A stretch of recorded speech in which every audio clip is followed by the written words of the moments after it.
So yes, that word investment. There have been a lot of impressions on both sides of the issue, especially when it comes to infrastructure and what that means. We are joined on the phone now by Commissioner of our Administration, Jay Dardenne from Baton Rouge. Good morning. Good morning. Well, we have so many questions to ask you, and thank you so much for the time, especially doing it a little bit earlier than what we had first suggested. So appreciate that. All right, let's start with, we have so many things to try to figure out in this legislative session. But let's talk a little bit about the conversation that's going to happen about the tax plan, this new tax idea that would be on the state's largest businesses. Basically, it would be them as the business who would end up getting taxed. Tell us the thinking behind this and what it's really all about. Well, you start with the premise that this task force met throughout the past year and made a series of recommendations on how to restructure our tax code, and the kind of key words were fair and balanced and broad-based. And the main idea is to try and broaden the base. And to do that, there are several components to this overall plan. The first would ask the people in a constitutional amendment to take away the ability to deduct their federal income tax on their state return. We're one of only 3 states that allowed that. The trade-off for that would be a reduction in overall income tax rates, the net result of which would be a reduction in taxes for about 90% of the individual taxpayers in Louisiana. Corporations would do the same thing. You would no longer be able to deduct the federal income tax, but the rates for corporate taxation would be lower. Now, those are the key recommendations of the task force. The new ingredient that's been introduced to this by the governor, if the legislature is unwilling to accept those fundamental proposals, would be a commercial activity tax. Mm-hmm. And the idea behind this is that, and this is kind of a hard figure to believe, but 80% of the corporate income tax filers in Louisiana don't pay a nickel of tax. And again, the concept is to broaden the base and make certain everybody is paying something. And this commercial activity tax is fundamentally designed to accomplish that, so that everybody is going to pay something. Commissioner, a lot of people have said this commercial activities tax, a lot of these companies that make over, what is the threshold, $1.5 million annually, are the job creators. What do you make to those that say it will keep jobs from coming here and that ultimately the cost will be passed along to the consumer? Well, I guess every tax related to business ultimately is tried to be passed on to somebody. That's kind of a fundamental concept of business, I'd say. And obviously the incentive is to try and broaden the base and have more people pay and make the taxation system in Louisiana overall fairer. And that's what the aim of the game is. Obviously, we do an awful lot to create jobs and to stimulate the economy in Louisiana, a lot of which involves deductions and credits and exemptions and exclusions that are granted to businesses. And some could argue that with all these on the books over all these years, why haven't we been at the vanguard of bringing jobs to this state compared to other states? We've done well, and I think we're going to continue to do well regardless of what our tax system looks like in many respects, because we have the Mississippi River emptying into the Gulf through only our state. We have oil and gas and other natural resources, and companies are looking at those type of activities as well as our workforce training program, which is the number 1 ranked workforce training program in the country. So those are going to be things that people are going to look at in trying to make decisions as to where jobs are located. Taxation is clearly a part of it as well, and we don't want to do anything that provides a disincentive to people to come to Baton Rouge, come to Louisiana. But we do want to change our tax system, which obviously is not working with what we've seen over the years. It simply doesn't work. And this task force that examined our tax system, compared it to others across the country, tried to make recommendations based on best practices, and it was based largely with economists, business people, not elected officials, had these series of recommendations that the governor is bringing forward to the legislature. So how do we make sure that this... Yeah, because lobby doesn't seem like they like it. There was some quotes from Gene Reynolds this morning, Louisiana Network had, saying it's going to be, it's ambitious and maybe too ambitious for the Democrats in the state. I don't know. It seems like it's going to be one heck of a fight to try to do this. Well, it's going to be difficult. I mean, nothing in fundamentally changing things is easy, and particularly when it relates to taxes. I mean, we've certainly heard repeatedly. I mean, there's not a sentiment ever to raise taxes, and this is designed to balance the system as much as it is designed to also raise some revenue, because we absolutely are facing a fiscal cliff on July 1 of 2018, and this is the last regular session we have to address that fiscal problem. And if the legislature does nothing, we're facing another potentially greater than $1 billion shortfall next year, just like we had last year, and we don't want to go through that again. So this is a very critical legislative session, and if nothing happens, the legislature is going to be back in special sessions again, because we cannot just simply allow this fiscal cliff to occur with no response. Okay, but a lot of people, and, forgive me because we hear this a lot, people want reductions. They want reductions in spending in state government, but what we hear from the administration is, no, we can't do that, because then we have to gut this program and gut that program, et cetera. Are there no, you're not hearing that from the administration at all. I mean, this administration has come in facing a fiscal crisis and has cut hundreds of millions of dollars from this budget, and we're going to continue doing that. I'm in charge of the budget. I can tell you we have made dramatic cuts, and any legislator who is being honest with you will tell you that they've seen cuts made during the time that this governor and this legislature has been in office, and we're going to continue to do that. But there has to be a balance between cuts and revenue, particularly when this governor came into office facing a literally $2 billion shortfall last year at the time. Is there a line item list that voters can see what has been cut? Well, I don't know if I can say there's a line item list you can go to, because it spanned 2 different budget years. But we've put out information on where cuts have been made, and I don't know if I can tell you there's an exactly list you can go to that's published somewhere. But well, you're saying hundreds of millions of dollars. How do we know? I mean, come on. We know how much there is, but we know that year to year the gap is still there. What's to say this isn't just being kicked down the road when we have the same situation next year? I think that's what voters want to know. Here's the magic, the magic decision, the magic bill, the magic budget, that we won't be in this situation next year, because I'll tell you, people don't really have faith in state government right now.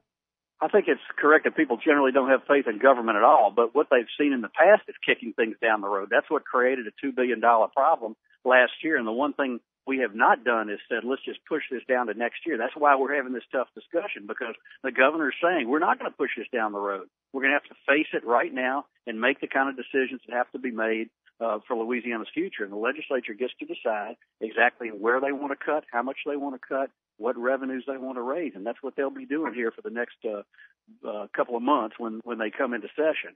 And that's the other point that's been made here. Everybody talks about not wanting to raise taxes or wanting to reduce government. You've got to step up and say, this is where we want the cuts to be made. The governor has made and offered a number of cuts that have been adopted, and we've said to the legislature, if you don't want additional revenue, make the cuts in the budget. But that seems to be very difficult for legislators to want to do it. In fact, the governor recommended eliminating a program. It was a popular program just a few months ago, and a legislative oversight committee said, no, we're not going to do that. So you have this constant tension with saying you want to reduce government.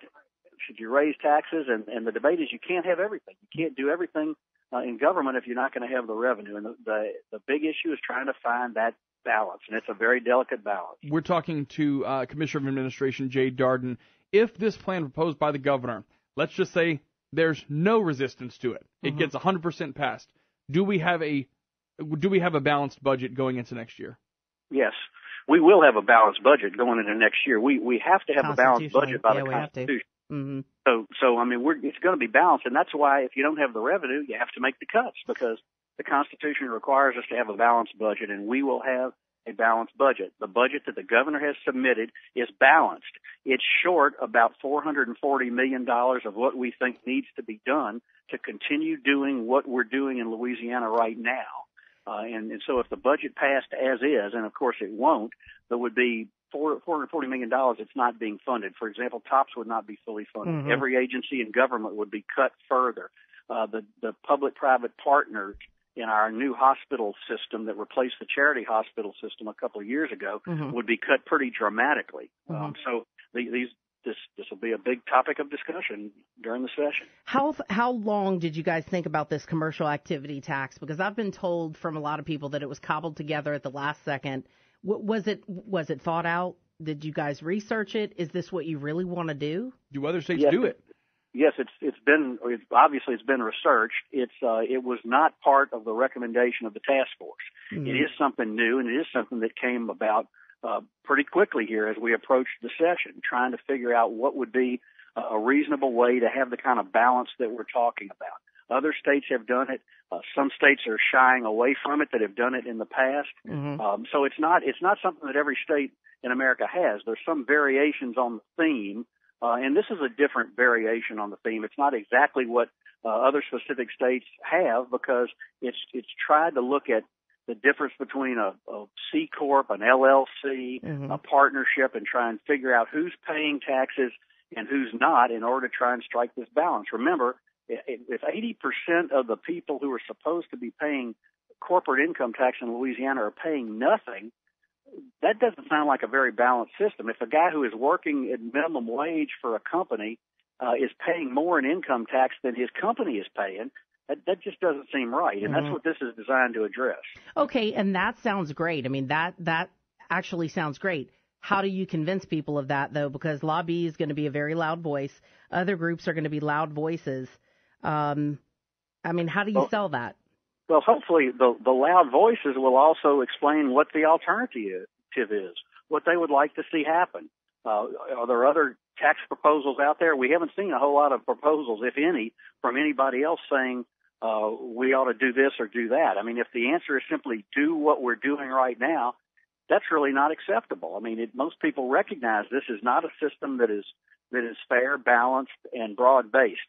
We have this extra penny of sales tax that was added by the legislature temporarily. It expires on July 1 of next year. That made us have the highest combined state and local mm-hmm. sales tax in America. That's not the best policy we ought to be able to come up with, and the governor's proposing rolling that fifth penny of sales tax off. If nothing is able to be passed during this session, the legislature will have to decide whether or not they want to keep that fifth penny after it rolls off next year, or if it wants to create some other kind of tax mechanism, or if not, where is the almost $1 billion in state government that you want to cut, recognizing that we have been cutting and that the previous administration made some significant cuts in state government as well. So it's an important time for Louisiana as we kind of figure out where we want to be and what we want our tax system to look like, what we want this budget to look like. Okay, let's move a little bit to the idea of the gas tax. You know, the 11 cents on every dollar terminology has been discussed and talked about for, a minimum of maybe a year, 2 years. But then another group who is for a gas tax came out saying, no, that's completely the opposite. So answer for us, Commissioner of Administration Jay Dardenne, what's the real deal when it comes to how much money in our transportation budget is actually going to roads and bridges? And if it's not significant, I mean, we know like there are certain parts of that budget that are going other places. Well, that's not correct. That's not correct. Okay. I mean, it used to be. It used to be. This governor came in and said, we're going to change that. And we've mm-hmm. changed that now in the budget. The Transportation Trust Fund is being used for transportation purposes. Previously, it was not. You had a significant amount of money, multi-millions of dollars, that were being peeled off to support the operations of state police, for example. Mm-hmm. That's changed. That's not happening anymore. The Transportation Trust Fund is being used for its intended purpose, what the people of Louisiana said they want it used for, and that is transportation. The issue is, and again, there was a task force that's been looking at this for the past year. This is not something that has just come up. A very, again, broad-based task force said, you know what, we've got a 16-cent gas tax. It's hasn't been changed since the late 1980s. Its buying power has diminished more than 50% compared to the cost of living. We need to do something. The recommendation of that committee was we have a $700 million need for road improvements alone. That's not including mega projects like completing I-49 South, the new bridge in Baton Rouge. There's just a backlog of what needs to be done. Is that dramatic? And so this task force says one of the things we ought to think about is increasing the gasoline tax. And for the first time that I can remember, there seems to be some broad-based bipartisan support for doing that. Now, whether or not the legislature will vote to do that, it takes a two-thirds vote because it's a constitutional amendment. We'll have to see. But I do think the public is receptive to having that discussion and recognizing we've got serious traffic problems, transportation problems throughout the state. We certainly know it here in the Baton Rouge area, and that if there is some increase in the gas tax, no matter what it is, and there'll be a lot of ideas as to what it ought to be, that money must be dedicated for transportation, and I think the public wants to know and needs to know where those dollars are going to go in order to pass that gasoline tax at the polls this fall, if two-thirds vote can be mustered in the legislature. So if these other areas that were getting money from the transportation fund, if that has now been removed, now we have transportation only going to transportation, why do we need an additional tax? I mean, do we not have more authority then on that money to bond other things out, or keeping up with inflation, you have to do it for part of that? And tell me, and before we get to anything else, let me ask you this. Americans for Prosperity is the group that has always said 11 cents out of every dollar is what is being spent on actual roads and bridges. What does the administration say that number is? Well, honestly, I've not heard that number. I mean, I can't respond to that number because I'm just not aware of it. Well, everybody's aware of it. I mean, it was very part of the campaign you were running in. I mean, the campaign for Senate. But okay. I'm sorry. I don't know what you're talking about, the campaign I was running in. I'm just saying I haven't read anything from Americans Prosperity on the 11 cents. I'm not saying it's wrong. I'm just telling you I'm not familiar enough to make a comment on it. What I'll tell you in response to Bernadette's question is what I said earlier. The buying power of the 16 cents simply cannot keep up with the cost of road construction and bridge construction, and we have such a huge backlog of needs that have gone unaddressed for all these years that's why things are so bad from a transportation standpoint. That's why this discussion has got legs, that people are recognizing we need to talk about this. I mean, the 16 cents buying power is diminished. It continues to be diminished. It's based upon consumption, and cars have been made much, much more efficient. And so there's a lot less purchase being made to get where you need to go. And all that has contributed to the fact that we have this huge backlog that needs to be corrected, not to mention these mega projects, as they're called, for a new bridge at Baton Rouge, the widening of I-10, the construction of I-49 South, a new bridge at Lake Charles, all these monster projects that they're going to take a huge amount of investment to happen, and probably are going to have to involve some public-private partnership. When the task force looked into everything, did they look also in the hierarchy, if you will, of the transportation department itself? Do we have too many people in the transportation department? I wasn't on the task force, the transportation task force that made these recommendations, so I can't tell you exactly what they looked into. It's something we look into constantly in planning the budget and looking at the budget, seeing where positions are in state government. There's always, I think, a criticism, and I think to some extent it's fair, about the bureaucracy that exists in state government, the number of people and how many are actually performing work that's actually laying concrete or building roads and building bridges. And it's the kind of thing from a budgetary standpoint we're already looking at. Whether or not the task force looked at that specifically, I honestly just can't tell you. Okay, well, we've got so many other questions, but we're just running out of time. Commissioner of Administration Jay Dardenne has joined us this morning. We appreciate it very much, and I thank you for your time this morning. And, of course, today will be a big day. The governor, the governor does his address to the joint session at 1 o'clock today, so folks will be able to get that on our website. Commissioner, thank you for your time this morning. Thank you all. Good listening with you. All right, thank you, sir. You too. All right, coming up now on 741. You know, I hate to even open this